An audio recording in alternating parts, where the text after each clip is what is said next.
Сайн бацхан уу? Өнөөдрийн бичлэгээр бусад орлого гэх гүйлгэний төрөлтөд танилцуулна.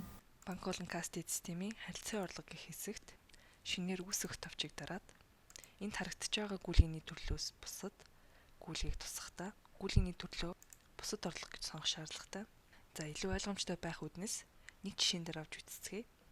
Жишээ нь хүүгийн орлого бүртгэж байгаа тохиолдолд бусад орлого гэсэн гүйлгэний төрөлтөө огноогоо заах шаардлагатай.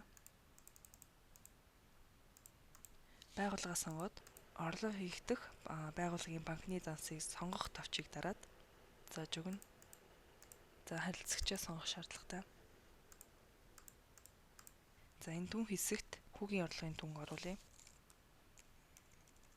Кредит данс 51.31 буюу хүүгийн орлогын данс. Уг данс маань өөрөө бусад орлого болон зарлагаар задарж байгаа буюу субконтоны төрөлтөө учир бусад орлого болон зарлага талбарыг бүлж өгөх шаардлагатай. Хүүгийн орлого гэж сонгож өгснөөр аж ахуйн нэгж албан татварын тайлангийн тухайн талбар руу татагдана. Мөнгө хөрөнгөний хөлгөөний зүйл нь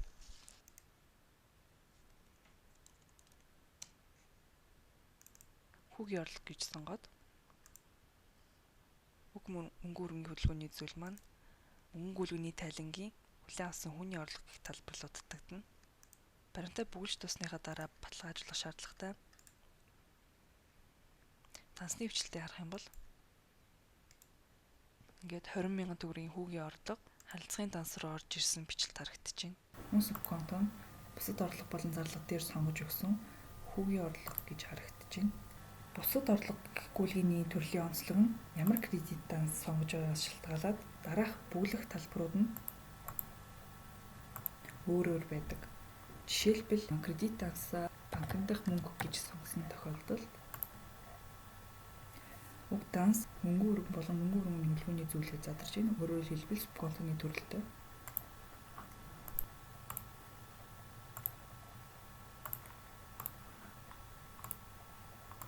Ингээд дансны хвчлэлтийг харах юм бол 20,000 төгрөг хасагдж байгаа банкны данс болгон мөнгө хөрөнгөний хөлгөөний зүйлээр нь харагдаж байна. За эсвэл орлогын данс зааж өгсөн тохиолдолд доорх талбарууд нь өөрчлөгдөж харилцагч, гэрээнүүд, харилцагчтай их тооцооны баримт гэх талбаруудыг бүглэх шаардлагатай болж байна. Харилцагч хэсэгт жишээ олгоод харилцагчид зааж өгье.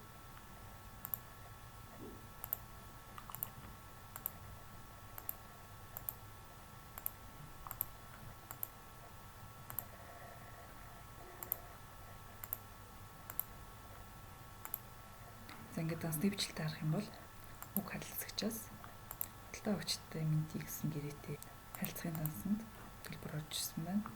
За ингээд анхаарал тавьсанд баярлалаа.